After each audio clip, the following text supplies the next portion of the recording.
सर्दी की हल्की सुबह थी। सूरज बादलों से झांक रहा था, हवा में ठंडक थी, पेड़ों पर ओस की बूंदें चमक रही थी। इसी गांव में रहता था आरव। वह 18 साल का था। उसके मन में हमेशा एक सवाल गूंजता था, उसका जुड़वा भाई कहाँ है? बचपन में वह खो गया था। लोग कहते थे शायद कोई उसे दूर ले गया। आरव ने कभी उसे देखा तक नहीं, बस पुराने फोटो और माँ की कहानियां सुनी थी। पर उसके दिल में एक अजीब सी कसक रहती थी। हर त्योहार, हर जन्मदिन, सब कुछ अधूरा लगता। लोग कहते तुम्हारा भाई लौट आए तो सब ठीक हो जाएगा।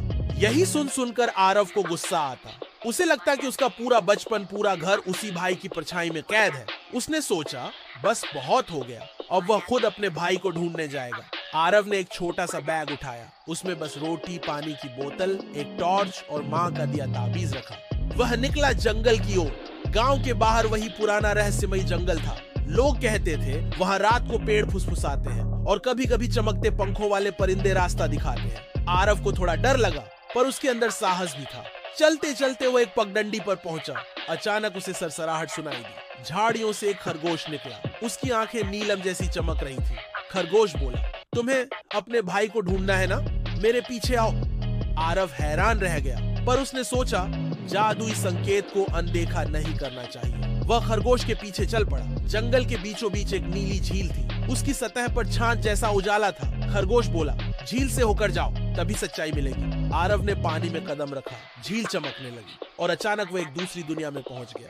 यह दुनिया रंग बिरंगी थी। आसमान गुलाबी, पेड़ सुनहरे और नदियां हरी। आसमान से इंद्रधनुष की सीढ़ियां उतर रही थी। हवा में मीठी खुशबू थी। आरव का दिल धड़कने लगा। तभी उसके सामने एक बुजुर्ग जादूगर आया। उसकी लंबी सफेद दाढ़ी थी। उसने कहा, तुम अपने भाई की तलाश में हो, पर उससे पहले तुम्हें अपनी नाराजगी को समझना होगा। तुम्हारे दिल में जलन और गुस्सा है, वही तुम्हें रास्ता दिखाएगा या भटका देगा। आरव चुप हो गया।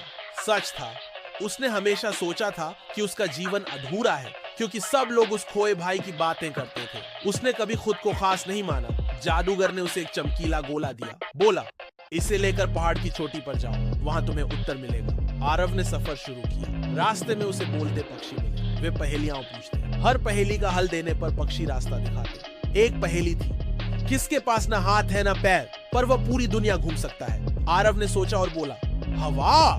पक्षी खुश होकर बोले, सही जवाब। आगे चलते हुए उसे एक अजीब गुफा मिली। वहां दीवारों पर चमकते चित्र बने थे। उन चित्रों में वही जुड़वा बच्चे दिखाई दे रहे थे। एक बच्चा गांव में, दूसरा किसी अंधेरे किले में कैद। आरव का दिल जोर से धड़कने लगा। तो उसका भाई जिंदा है। वह गुफा से निकलकर पहाड़ पर चढ़ा। रात होने लगी थी। चोटी पर पहुंचते ही उसे एक किला दिखा। किले की खिड़कियों से नीली रोशनी झर रही थी। अचानक उसके सामने दरवाजा खुला और अंदर से वही जुड़वा भाई बाहर आया। उसकी आंखें बिल्कुल आरव जैसी थी। आरव, उसने फुसफुसाया। आरव हैरान रह गया।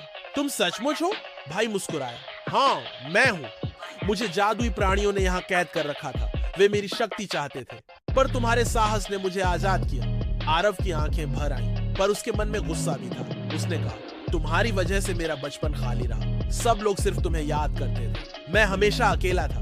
भाई ने उसका हाथ पकड़ा, पर तुमने अकेले ही खुद को इतना मजबूत बनाया। तुम्हारा साहस ही मुझे ढूंढ लाया। सच कहूं, तुम्हारी ही ताकत मेरी आजादी है। आरव ने महसूस किया कि उसका गुस्सा पिघल रहा है। उसके भाई की मुस्कान में वही अपनापन था जिसे वह हमेशा ढूंढता रहा। दोनों ने गले लगाया। तभी आकाश में आतिशबाजी सी चमक उठी। जंगल के बोलते पक्षी, खरगोश और जादूगर सब प्रकट हुए। उन्होंने कहा, सच्चा मिलन तभी होता है जब दिल का बोझ उतर जाए। अब तुम दोनों साथ हो और तुम्हारी कहानी पूरी हुई। आरव और उसका भाई हाथों में हाथ डालकर गांव लौटे।